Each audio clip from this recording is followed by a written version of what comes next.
We're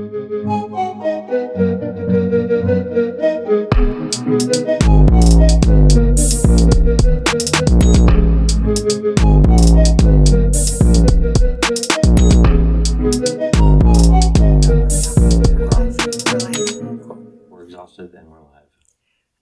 Welcome to 5 Over Par. If I sound a little off, it's because I've got the back to school ick. Not that I'm going back to school or like I'm sad about going back to school. Kids get all the germs and they share them with us. I was down and out last night, but I feel much better today. Oh, good. So there's hope. Tomorrow is going to be a better day. Tomorrow is always a better day. Yeah, so back to school. We did do that. Let's go over that. Yes. So we have Michael's in 8th grade. Nolan is in 6th. At this school that they go to, that's 2 different campuses. So that's fun. And then Trace is still in daycare. Mostly home, but he goes to daycare 2 days a week. Yeah. Michael is now practicing football after school 3 to 4 days a week. And then his games start next week. He's just jumping straight into it. And they just did a no contact pads for the first time yesterday. And then today, I believe, was supposed to be their first contact in pads. But they had weather issues, so I don't know how much they actually did. And then Nolan practices 3 days a week. He has his first official scrimmage with the league on Saturday. So yeah, just lots of being flexible, rolling with the punches, doing it sick. Get a schedule figured out and then it changes. Although yesterday's schedule change worked out because we ended up, it was going to be you took Nolan to practice and I went to Lila, our niece, I went to her volleyball game, but because the practice was rained out, you got to go too. Mm-hmm. And Michael got to go, and then he got to stay and see his girlfriend play too, and that ended up being a really good time. I think I'm gonna like being a volleyball aunt. I really enjoy watching volleyball. Don't understand the rules. I kept cheering when he was like, no, they didn't get that point, and I was like, but they did so good, and he's like, her foot just barely went past the net, and I was like, this is their first game. I feel like the refs could have given it to her, but whatever. I have a couple audio clips of what in the world is girls' sports. Like, good Lord.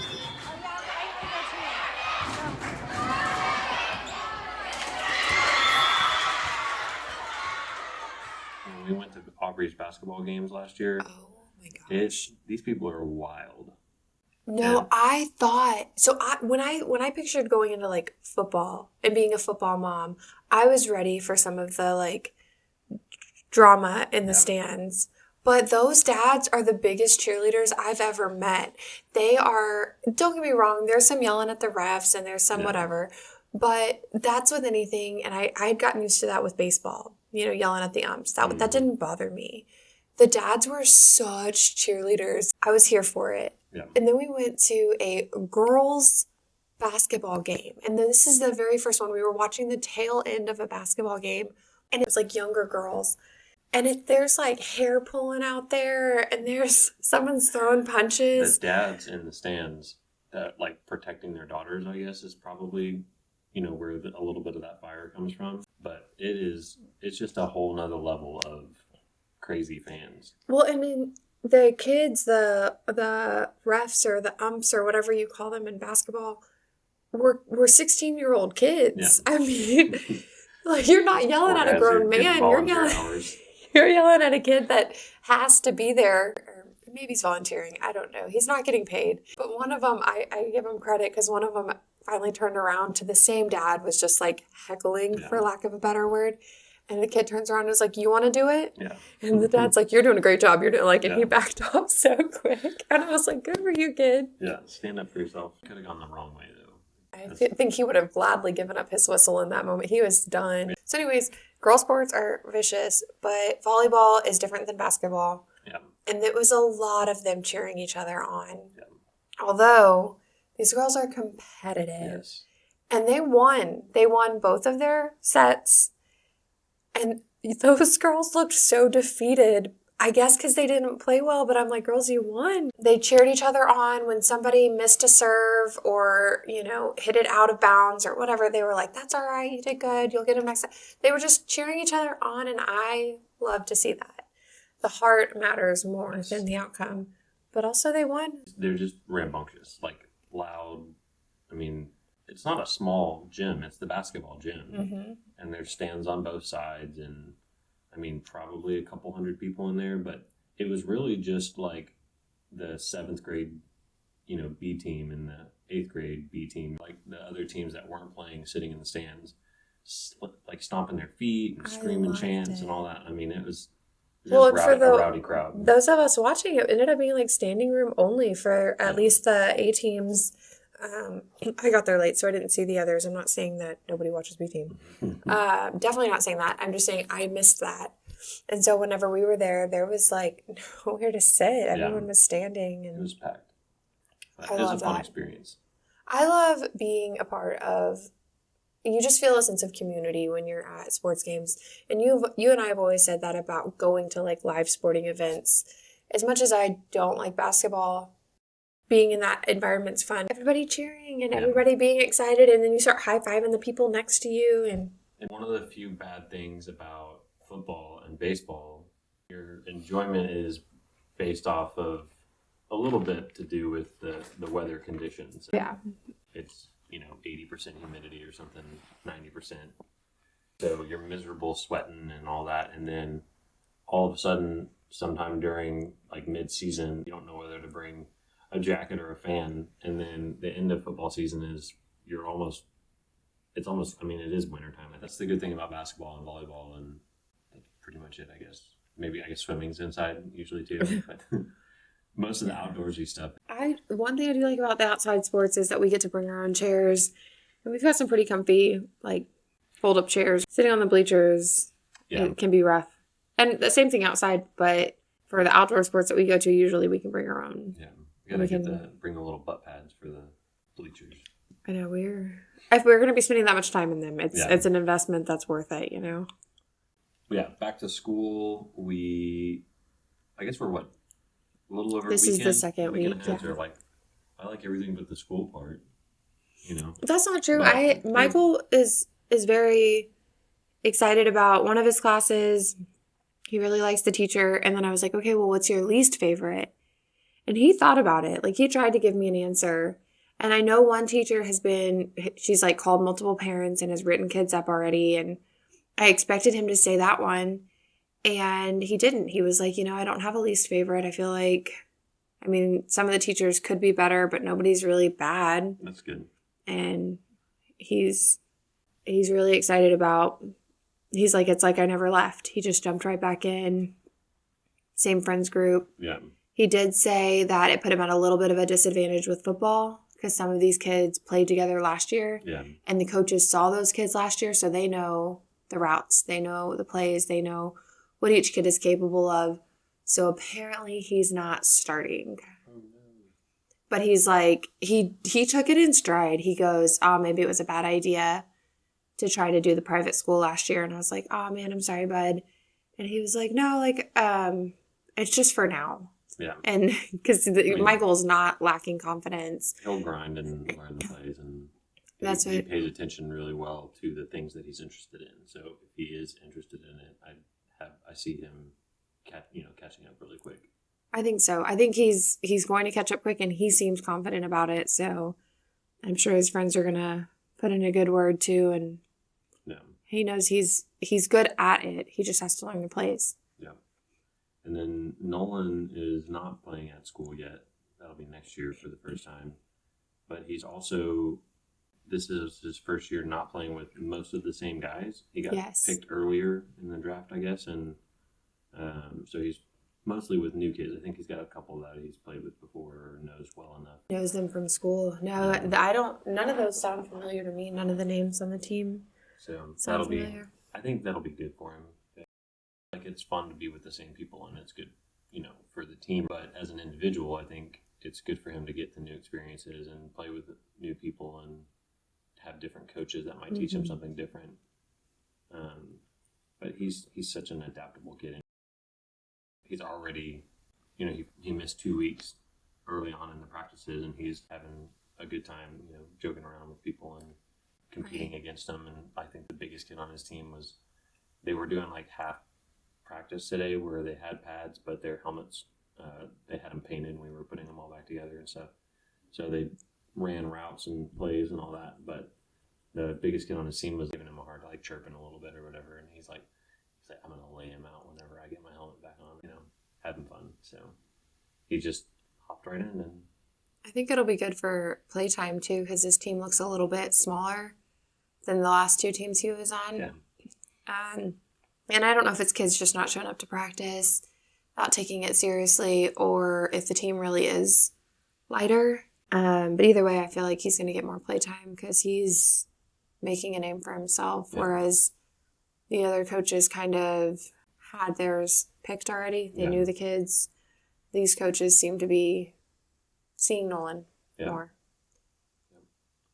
And Lila seems to be liking all of her classes and stuff too. And I don't know, I think they have a good thing at this school, and hopefully that lasts as long as they're there.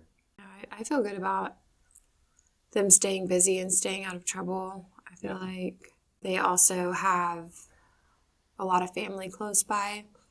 I mean, obviously ours have me and you, and then Lila has us, and then ours have Lila's mom. Yeah. And then your mom's super close, your sister's super close. My mom was just here visiting. We're friends with a lot of the people in the area, and kind of communicate and carpool and things like that. So if anything is going on in some way, shape, or form, we'll hear about it pretty early.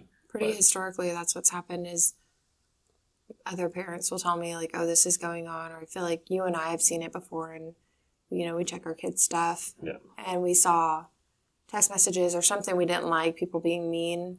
We got the other parents involved real quick and was like, my kid was wrong, your kid was wrong, like, we're both going to talk to them, and we figured that out. And I feel like, from what I can tell, ours have a pretty solid community around them. I think keeping them busy, I think we might have said that earlier, but we say it a lot, is keeping them in sports and keeping them active. And we've got all of the monitoring services on their electronics, and we're not like huge on like you only get 1 hour of screen time every day. I mean, I've got all of their logins for everything and check stuff pretty frequently. I think that's something that's worked for us is, well, we're not very good at creating more work for ourselves. So if we were to give them, say, an hour of screen time, that would be on us to monitor. And then when we didn't monitor it and then they went over it, they would learn that that boundary doesn't exist. They wouldn't take it seriously. So that has never worked for us. So what has worked for us is trusting them to make smart decisions, reminding them of their responsibilities, and basically like, if you get these things done, okay, yeah, you can have some screens. And sometimes they make the choice to play outside with friends or to hang out with us. Like Michael today, tired from football, I'm sure, but still he chose to sit and watch we're watching Georgie and Mandy's First Marriage. Our kids really liked Young Sheldon. I mean, I did not expect that to stick as much as it did. And so now we're watching the spinoff from that. And it's lighthearted, it's fun, and it's something that they want to do with us. They will ask us, can we watch another episode? So anyways, Michael chose to do that. I know that's still screen time. I hear it. I understand. But it's not him playing video games with his friends or doing things that it feels more family oriented.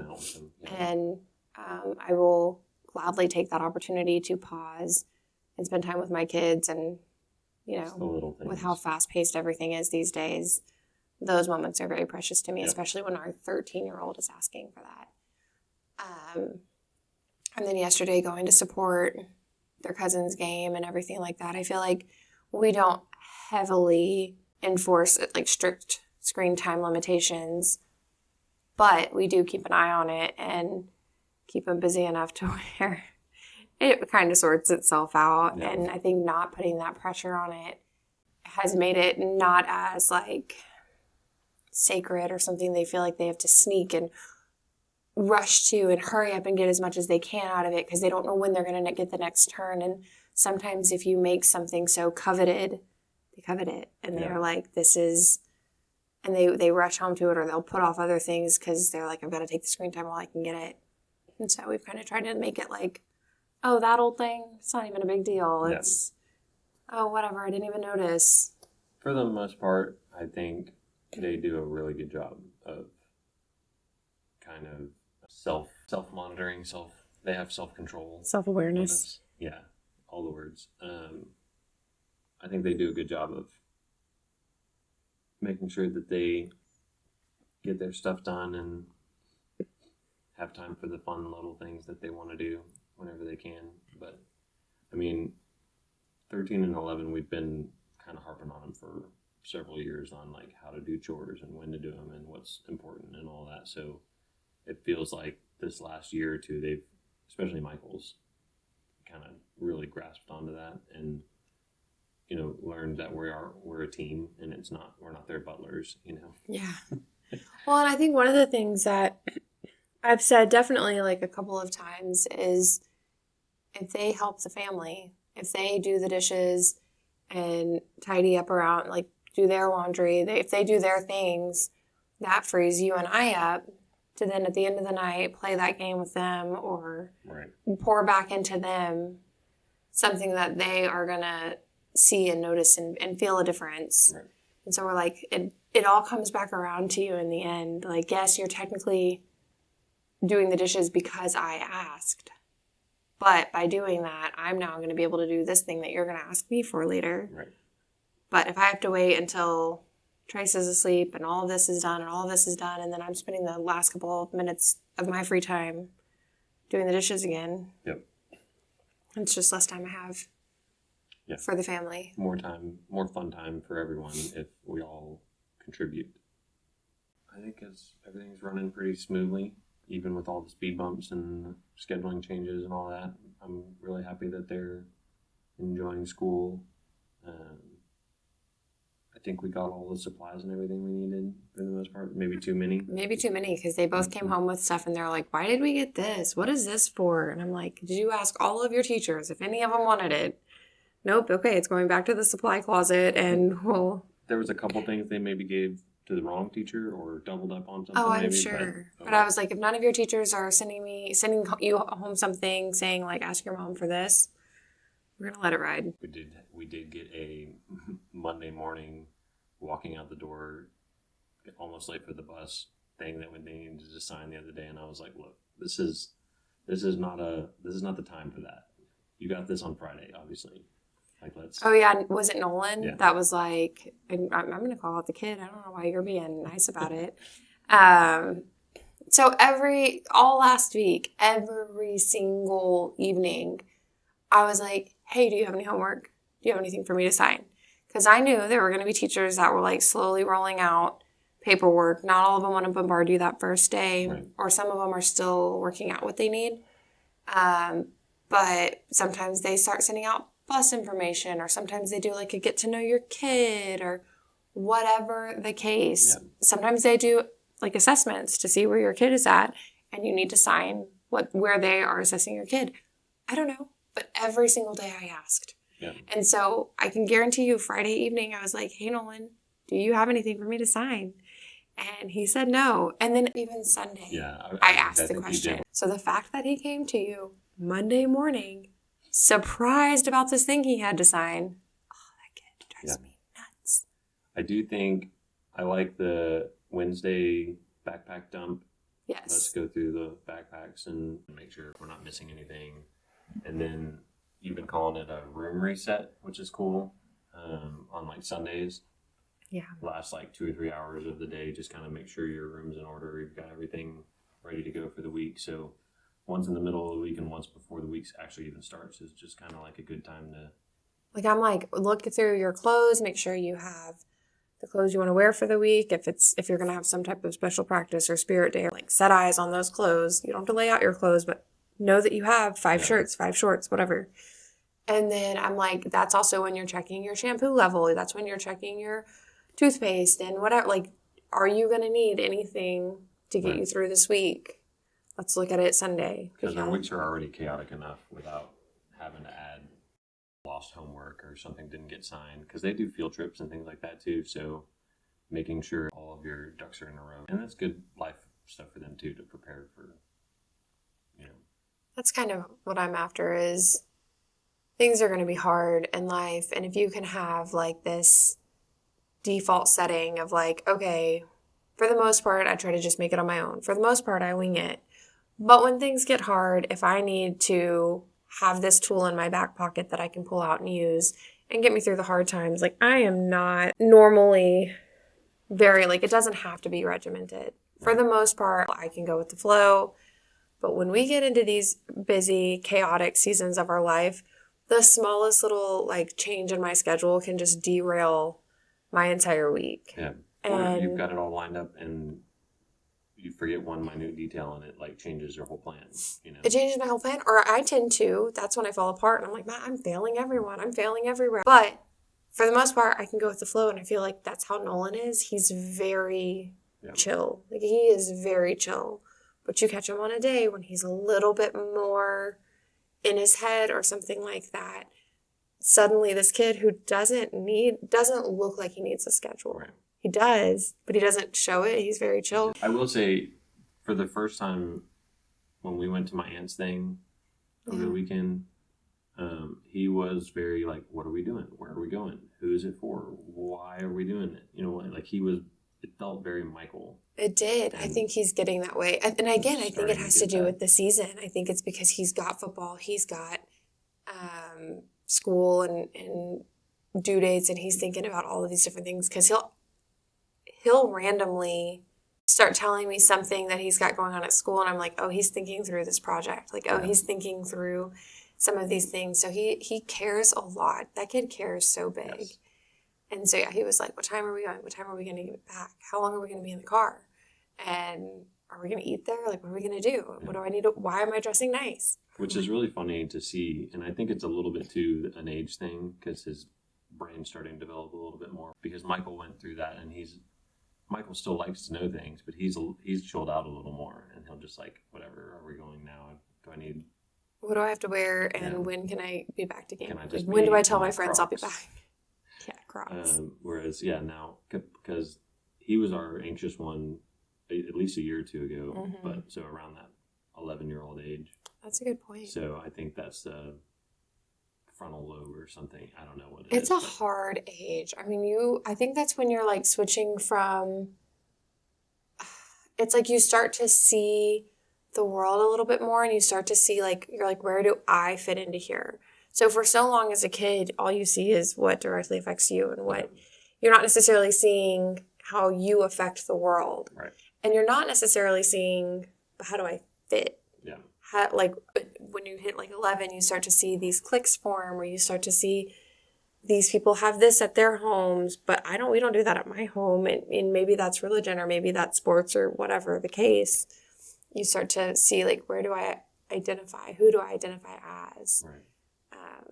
And so for especially Nolan, who is our people pleaser child, he is the class clown. He's the first one to, if I'm like having a bad day, he'll just like walk up and like hug me. Biggest heart. Doesn't need to say any words, doesn't need to ask me what's wrong, but like sees that that's what I need, and he meets my needs. Like, he's the sweetest kid. Yeah. So that scares me to start thinking about how he's picking up on other people's feelings. And yeah, hopefully we can guide, because you and I are both, you especially, are very empathetic. And so I'm sure you've had to learn how to navigate self-preservation along with that. And so hopefully we can teach him how to obviously help other people when he can, and do everything he can for the ones he cares about, but also still make sure he's staying afloat too. Still to this day, setting boundaries is hard for me, and I have yet to do it without being called some type of name or made to feel some type of way about it. So I hope that the world is kinder to him as he sets healthy boundaries. Maybe y'all can figure out navigating it together. Yeah, maybe he'll teach me a thing or two. Yeah. Just to put more on his plate that we just said was probably full. You got any more back to school stuff, or? No, so in addition to back to school and the sports stuff, Nolan is taking golf pretty seriously, huh? Yep. Yeah, we went and played again the other day. And I just love that kid's grind. It's just awesome. Most people, when they are frustrated, give up or, skip a hole or take a break. And and when we played, it had just rained the day before, like 4 inches of rain in 2 days or something. So it was cart path only, which is, when you're not good, that's hard to do. Yeah. You gotta walk all the way over there. You hit it 100 yards maybe with your driver, and then you can drive up to it usually and park right next to it, and then use your rangefinder, see how far the next shot's going to be, get the right club, hit the ball, hopefully well. Then you hit it another 30 yards, and then if you're doing that and you're doing cart path only, sometimes the cart path is on the right side of the fairway and you hit it on the left side and the rough on the other side of the fairway. Mm-hmm. And so you got to park and take like 4 clubs, try to find your ball.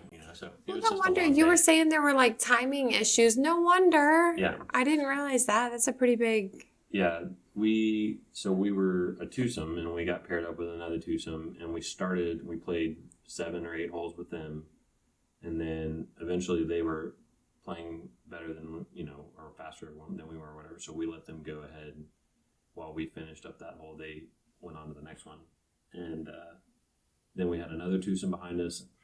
2 or 3 holes later, we let them play through, and then I think somewhere around like 12, the 11th or 12th hole or something, we let another group play through, and sorry, that was Nolan speaking of. Good night, love you. But yeah, we let the original twosome play, and we let 2 twosomes through, like let them play through whatever. So we paused and let them play the hole and play behind them. But then the very next hole, we caught up with everyone. And it was a par 5. There was one group on the green, another group in the middle of the hole on like the fairway, and then the group that we had just let through on the tees. And so we were parked waiting. I was like, all these people are in such a hurry for nothing. Like we're all getting traffic jammed here. So we ended up waiting, and then right when we teed off, the pair behind us, I think it was 3 of them, 3 people behind us, they just left. They were like, we're going home. So yeah, all these people in a big hurry for nothing, basically. We all ended up on the same hole. And the couple behind us left, the 3 behind us left, and it was hot, no refreshments to be seen. It was apparently it's bring your own refreshments and like drinks and snacks and whatever, which I didn't know. So from now on, I will be bringing a couple, like at least 3 or 4. Because you liked the course, other than that. Yeah. It doesn't help that it was at like 12, so it was like the hottest time of the day. I used the Golf Now app and got like 50% off. So I was willing to try a new course for half off. Normally it was like $100 a person normally, but we got it basically $100 for both of us to play. That's awesome. So still not cheap, but to play a nice course for $100 is a pretty good deal. So they had some ground under repair spots and things like that, but the greens rolled really well. I played very conservatively, which I think I'm going to start doing a little bit more now. Usually I'm like, 230 yards, I'm going to go for it. We played noon to like 5:30 or whatever. But I did probably the best I've done in a long time since I was playing at least monthly. Sometimes I was playing 2 or 3 times a month, and I've shot close to what I did before, but I tied my lowest score when I played with Nolan. So that's awesome. Got a 93, which whatever, it's not great, but I'm happy with it. I'm headed in the right direction. Well, especially because you said it was like a true 93, right? Like you didn't, other than when you had to. Yes, there was a lot of ground under repair areas, so I'm pretty much moved parallel and then back a little bit. I think that's technically what you're supposed to do. If you do change your lie, you take away a little bit of your yardage, or like you're move it back some, so you're not giving yourself an advantage. Right. So the first 2 holes, I lost 1 ball on both holes, and then I put my driver in the bag and I left it in the bag pretty much the rest of the day. I did hit 2 really good drives on. I took advantage of what they call dogleg right, dogleg left, where the hole kind of wraps around one, where instead of it just being straight, it goes straight for a little bit and then it turns. So if it does that, that's the term for it. So there was one, I think it was 14, that was a dogleg left, and the total yardage for that hole was like 311 or something like that. But if you go as like the crow flies over the trees, and we were kind of up on a hill a little bit, and so I hit, towards the green, and it drifted a little bit left on me, so I figured I was in the woods, and I looked for it for a few minutes, and then I gave up, and I was walking back towards the cart, and Nolan was like, "Is that your ball up there, like by the green?" And I was like, "I don't think so. I don't think I hit it that far." And sure enough, I was like 10 yards from the green. So That's I awesome. I don't know if I caught a hill just right or what, but I mean, it was like almost a 300-yard drive. And so then I had a 15, maybe 20-yard chip for eagle, which is like probably the first time I've ever had an eagle opportunity. And I missed that, unfortunately, by like a few feet. But then I got a birdie putt, and I made that. So what do you think is, because you said this is one of the better ones you've shot, what do you think's helping your game? I know you've done a couple of things, so you're playing a lot more, Yeah. but you've also done like the simulators, you've done just the driving range, you regripped your clubs. Yes. I think you've changed your hand placement as well. Yeah. And it's a little bit of everything. So I used to do, when I started playing with my dad, he taught me the right way, where you cross your if you're right-handed, your left pointer finger and your right hand pinky. I knew there was some And crossing you I like couldn't. overlap them. You can cross them, or you can put your pinky on top, or there's like baseball grip. And I used to do, when I was a kid, I always crossed my fingers, and that's, I think, technically the right way to do it, or the most common way. So as I got older, I didn't like that feeling as much, so I went to baseball grip because I played a lot of baseball, and I was like, I can do this, whatever. Sorry, is this for every time you swing, or is this specific to putting or driving or chipping? It became every time I swing, where I would do baseball grip. Now, everyone's a little bit different. There's all kinds of different putting grips, all that. But I will cross my fingers now. I went back to this a couple months ago. I'll cross my fingers now on everything except for like a really close chip shot or putting. For that, I'll do like more feel with the hands and do baseball. And then putting, I've gotten real soft with my hands and like tried to feel it more. So it's almost like if I don't grip it, if I grip it a little bit less, I might drop it. So it's like real soft, trying to rock the baby, and make it more of a feel thing. So I think the thing that contributed the most to my 93 was the greens were in great shape. Okay. So a lot of times you play cheaper courses, they don't have as much funds to go towards, greenskeepers and like repairs and whatever. So you get a lot more like dry patches and, all that kind of stuff. So it's not as consistent. But these greens were in really good shape. After like the third hole, I had a really good feel for like the speed. It started getting a little bit faster as the day got hotter, dried out more, and things like that. So, yeah, I mean, and also like I think I started to say it earlier, but I'll go for it every time. I'll 10 cup full, try to hit the green in my first or second shot, depending on what part it is. Tin cup, got it. Took me a second. Yeah, when he like hits it in the water. No, I remember tin cup now. I was like, oh wait, what is that? I mean, that movie. He doesn't like laying up, and I don't like it either, because in my mind it's like, well, I'm just giving myself an extra shot an extra stroke for no reason. Like I could try and hit it, and I might get it up there. Like. So I did that a little bit more this time, where I played a little bit more conservatively, and if I had 230 yards left, I wasn't hitting 3-wood. I was hitting like a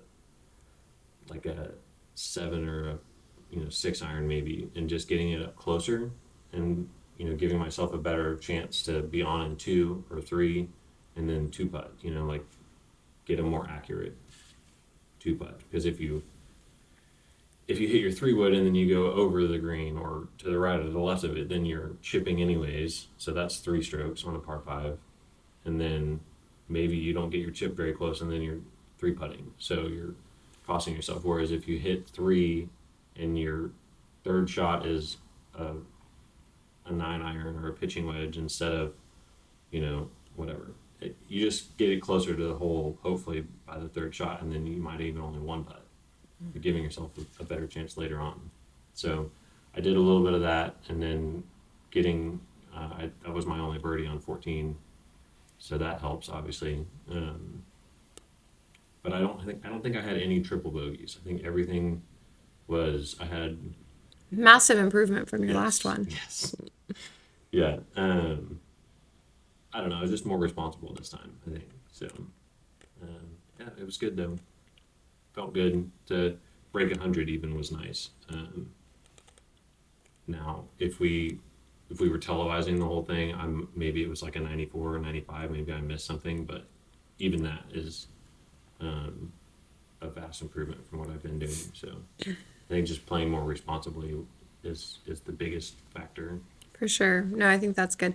And I think, I mean, I don't know, because you seem like you've been around golf and done golf for a while now, but you seem to have a little bit more knowledge of the game and like the different things that maybe you've seen work for other people and how to apply it to your practice. Do you think that you have a little bit more? Obviously there's people out there that are like obsessed with it, or like have just like such a major love for the game that they've studied it and know all the ins and outs. I definitely feel like I started early enough and have been around it enough that I like have just learned it over the years well. The fundamentals, at Yeah. least. No, I've never like delved into the rule book and whatever, but just from watching and absorbing it that way, I do want to get to the point where I know a lot more of the ins and outs of all of the intricacies of it and all that. But right now, trying to get a consistent swing is probably my most important thing that I'm focusing on. Now that I know that playing more conservative is helping. Yeah. That's good. And I might even try to do like take a little bit off my swing, because I've been focusing on getting more club head speed, and I think just making sure I'm consistent is probably the most important thing. Yeah. So if I ever want to get into like the 70s, I think I have to get more distance and things like that. But for now, I'm having fun. Focus on accuracy Not instead losing of. as many balls. Yeah, that'll be good. So I think I think I played with three at least. I lost at least 3 balls. I think I played with 4, which is pretty good. That's awesome. Because golf balls are not cheap. Nothing with golf is cheap. So, with golf things, do you have any over par, under par moments for the week or last 2-3 weeks or anything? Over par, which is not good, right? Yes. Yes. Being sick isn't fun. Yeah.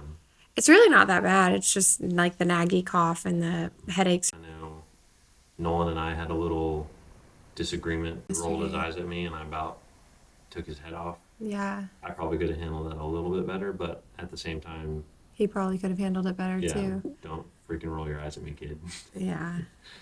Which is the conversation we had, and whatever. He's 11. He's starting to get a little bit of a tude, which is part of character development and everything. So I'm not gonna dog on him too much, but gotta respect your authority figures and all that. So that's kind of my under and over probably. Like, Yeah. I feel like I handled it overall well. But yeah, I had him come down front and center, and we had a little chat. So He needs it though. I mean, he needs to be like snapped out of it sometimes Yeah. when he gets in his head or gets overly emotional. It's understandable, busy week, lots going on. It's like I see you and I hear you. Here's how we're not going to handle those Yes. feelings. And here's what's not acceptable because I'm not the reason you're feeling this way. No, I feel like my under par is somehow during all of this like busyness this week, I've had different one-on-one moments with each of the kids where, yeah, and I don't want to say like they sought me out, but like today Michael did ask, and Nolan's done the same thing. Him and I have caught little moments to chill or be in the car, like maybe I'm picking him up from practice, just me and him, or just different things. And then obviously Trace too, and like today he saw a rainbow and was just so excited. He had to tell me how beautiful it was.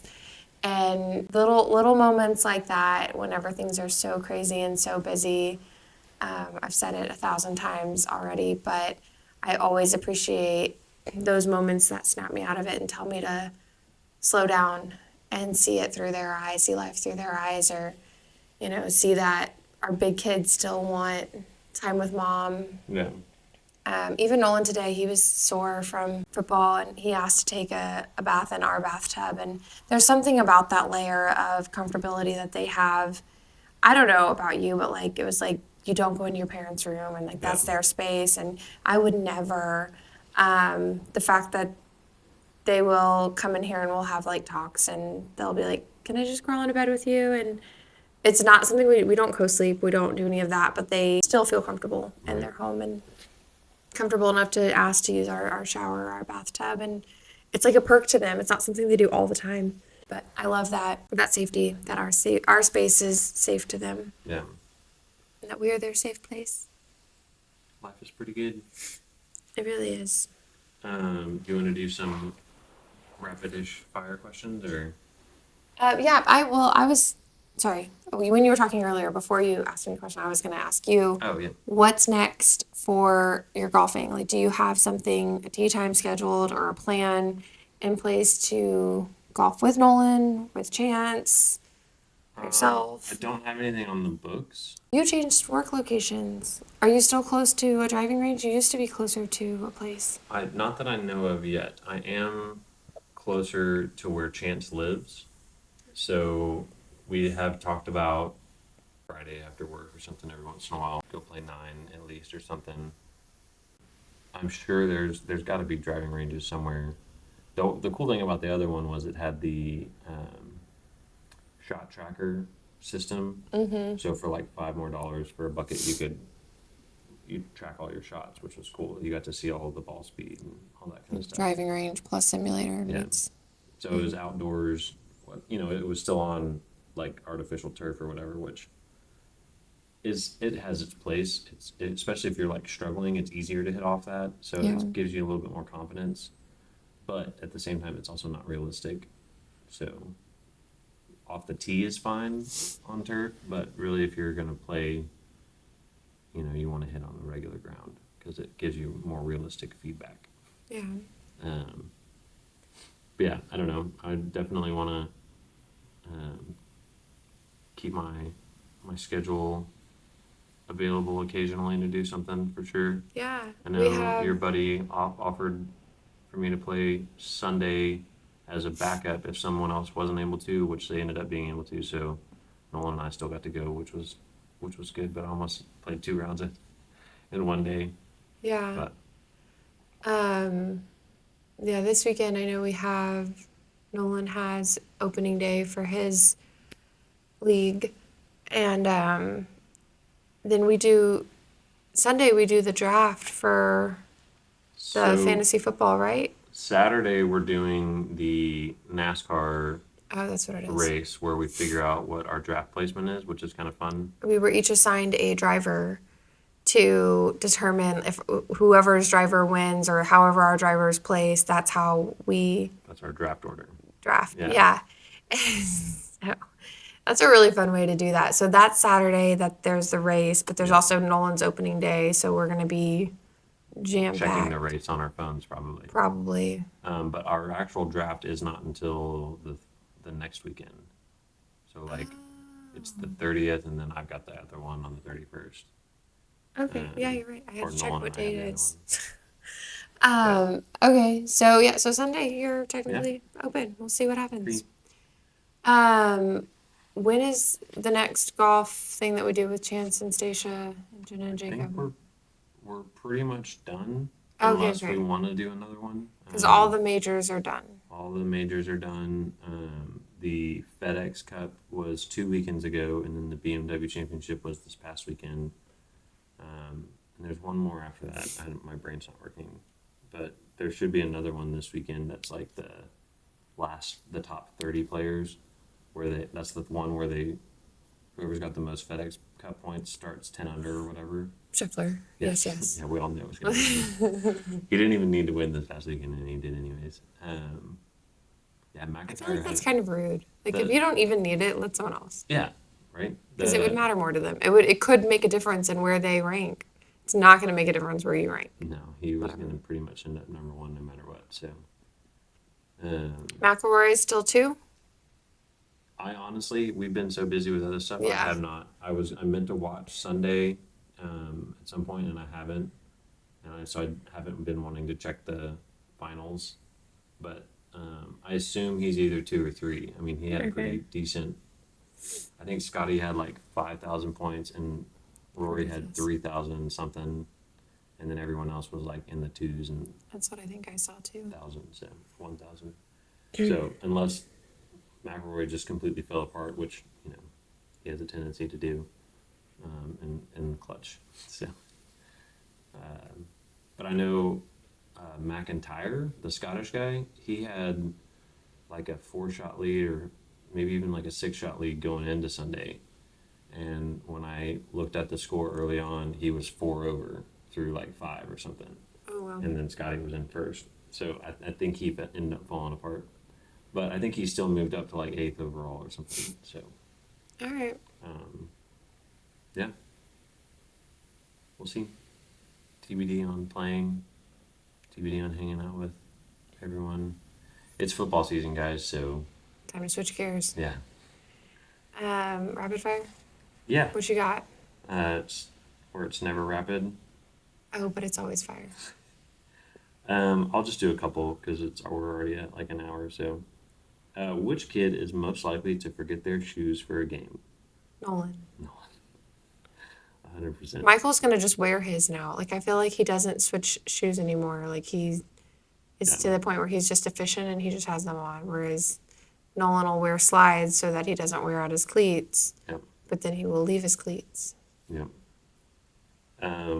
What's the loudest our house has ever been? Daily. Yeah. I feel like there was a birthday party where it was like 50 people here or more. So I know one of Michael's birthday parties, we did like a Super Bowl party. So we had some friends over for the Super Bowl, plus Yeah. all of his friends came over and watched the Super Bowl, and then several of them stayed the night. Great time. Never again. Yeah.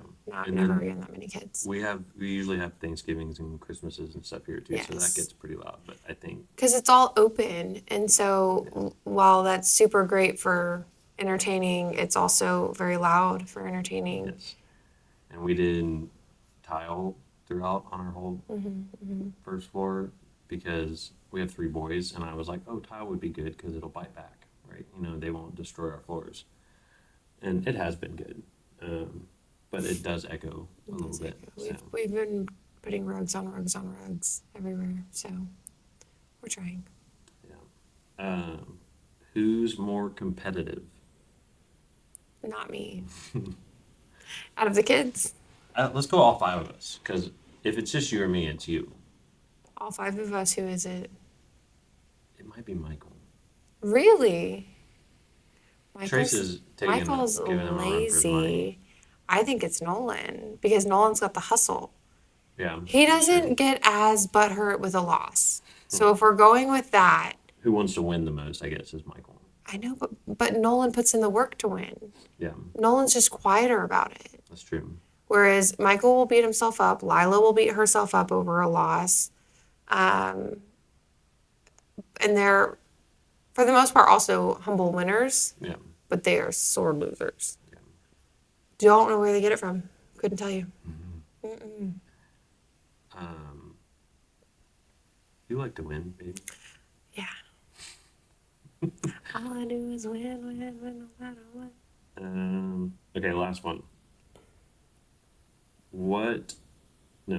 Most stressful game we've ever watched as parents. Since we're in sports, we're in Any football of them season. where someone gets hurt. I think it was the one where we were at a game in the Woodlands, and I don't know why that matters. It really doesn't. But it was like away from like our home fields or whatever. I guess is why The it sticks out fancy to my fields? head. Yeah, they were fancy Oh, fields, I know what you're talking about. and a kid broke their arm. Yeah. On And like it was the last like, few minutes of the game, too. yeah. Well, there had been some tension between both, sides or whatever. But what happened is one kid broke their arm. We later found out, but in the moment, you don't really know what's wrong. You just know something's wrong. Right. But another kid was laid out, unable to breathe. Like they had taken a pretty hard hit and it knocked the wind out of them. And while quote unquote that's all it was, this poor kid still laid out. And even his own parent, who was a coach, was like, "I'm gonna come back to you, dude," and went to check on this other kid. And that's when I was like, something's wrong. The fact that Yeah. they bypassed their own hurt kid to go see it, I was like, what is wrong with that kid? And why is my baby playing this sport? That has Yeah. to do with. So anytime there's a kid injured, that hurts. That's hard. That one was a true accident, but we've seen others where there's targeting, there's flags not called, and you were at that game, which I'm not saying Yes. that is your most stressful, but hearing about it was stressful to me that they weren't calling. That away one that we went plays. to in like Kingwood or It was something. Kingwood, yeah. So away, we can't play away games, is what I'm hearing. That's what I'm hearing. Yeah, No, no, that it's- one was bad because the one that you were talking about where there was the broken arm, it was stressful for me, but it was more like I felt really bad for that kid because he was like the sweetest kid. So, Oh my gosh, and one of the best. Like he was just always Yeah. out there doing his thing. So Yeah. to know that his season ended Yeah. was crushing. I didn't even think about that. I thought about it from the mom point of view. yeah. But yeah, from the kid's point of view, that's devastating. Hey, he did come back and he's fine. I mean, this year. or Oh whatever, yeah, but- he's playing. Well, and he showed up to multiple games with his Yes. cast and supported his team. Like that kid's so cool. The Kingwood game was we played a quarter and a half, maybe, and maybe we played until halftime and then they called it.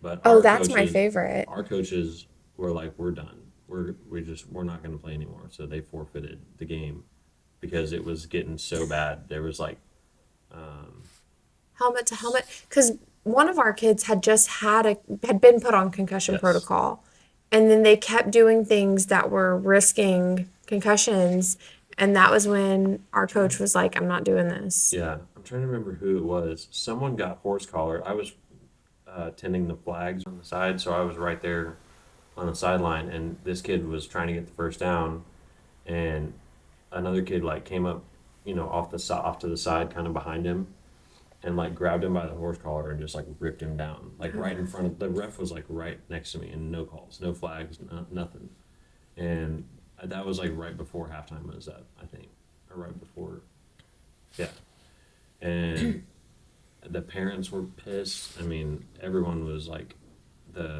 obviously the other team, their parents are rooting for their kids, and they don't see, you don't see it as much, or you're paying more attention to it when it's your kid, right? Right. So all of our parents were upset, and it was like people yelling back and forth at each other across the field, like threats were made from nothing like crazy, but tensions were high.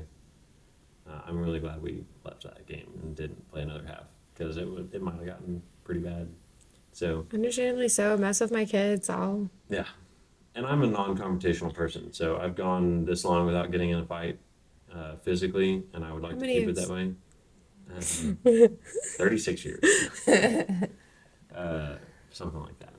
So, I mean, I'm sure I had like little scraps when I was younger, but I don't remember any actually like legit fights. I've always Right. been able to like talk my way through things with people, so or just leave and avoid it. It's not really like a whatever, but people don't fight fair anymore. Maybe they never have, but I know Michael just asked us, was that last night yeah, or the night before, that he was like, it was after if Bob's I, volleyball game. oh, he's like, if I were to get into a fight though, if I was defending someone else, I wouldn't get in trouble, right?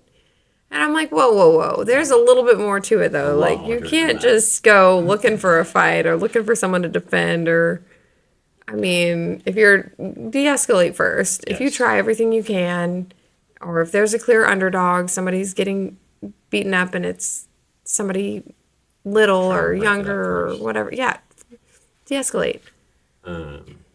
Yeah, so that was my most stressful game, and I plan on, after that conversation with Michael yesterday, I plan on trying to help them learn how to negotiate, tense situations more, because definitely at some point in time, I know Michael has a girlfriend now, but at some point in time, when they have girlfriends that they hang out with often, they are going to be in more, um, stressful situations where they're like defending their girlfriend's Protective. honor. Like you're gonna have heated moments when you have a relationship, You're gonna have big and then feelings. when your friends do something to your other friends, and you gotta like choose a side, or you're gonna upset someone at some point. There's gonna be all kinds of scenarios they run into over the next few years, and um, learning how to navigate that is important.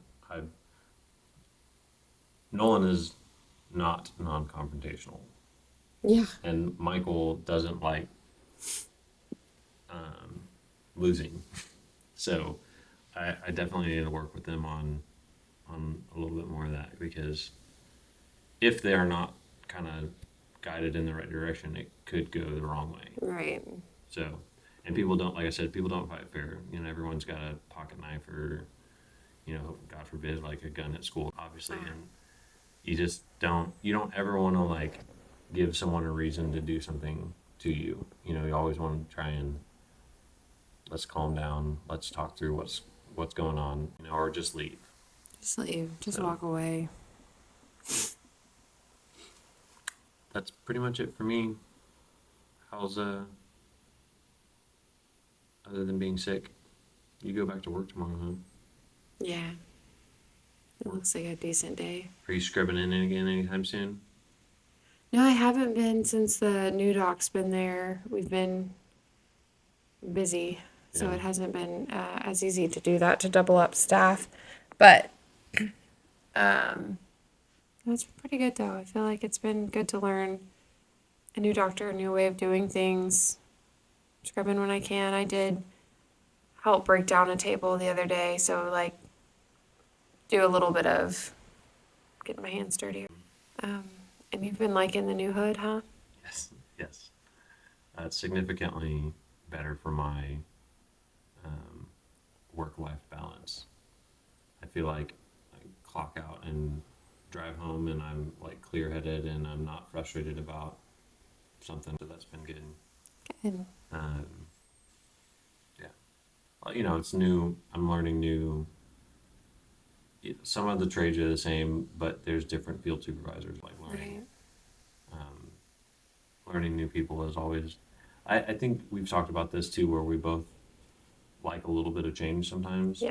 So having the new doctor, being in a new neighborhood is probably good for both of us. Like, yeah, you get into a routine, and it's nice when things run smoothly, and the doctor's ins and outs, and like all of his preferences and all that, and I know my neighborhood, and it runs well. But I don't know, always a good challenge is always good. I think so. Kind of puts a little pep in your step again if it's getting too monotonous. So I think life is good. Life is Back really to school's good. been good. Kids are doing good. Life's good. Yeah. So I think that's a Yeah, good place to end this. yes, get some sleep. That sounds so good. I think I'm already half asleep. So I do appreciate the side of getting to sit down and have like a structured time to talk and just like hang out, just me and you. Yeah. It's kind of cool, kind of fun to do that. So thanks to everybody listening. And if you're listening, Yeah. like us, share, If you like us, follow, like us. please. I need the validation. But yeah, no, this has been fun, and hope you guys are having fun. If anyone wants to play golf, hit me up. Hey, seriously.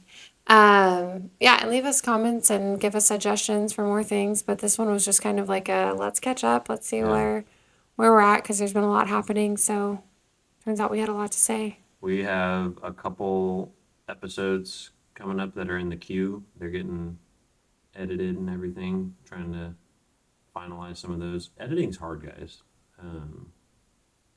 I thought it was going to be pretty easy to like upload some videos and Well, the first one went smoothly, and then we did do a couple things different, tried a couple different things to help us on the back end, and it caused trouble on the front end. Yeah. So, but yeah, we're getting there, and we appreciate you guys being along for the ride as I think we've got the figure it mic out. thing figured out. We'll see after this. I said that last time, and Yeah, I saved it till the end. So yeah, good call. yeah, big baseball fan. So I'm when you said that, I was like, oh no, we jinxed it. Well, that was like you telling your sister to break a leg the other Oh my day gosh, when my she had poor sister. already My older sprained, sister, possibly needs surgery on her ankle, and you were like, break a leg. we went and Oh, saw wait. my dad's older sister, and so I saw my older sisters and then my cousin and some other people the other day, and my poor sister twisted her ankle and pretty bad, and then she was doing something on stage, and I was like, when she was walking up there, I was like, break a leg, and then I was like, oh wait, I probably shouldn't have said that. Do you realize we do this? We start to say like, okay, bye, So thanks then for bye. listening, and then we do like an encore. So this is the PS.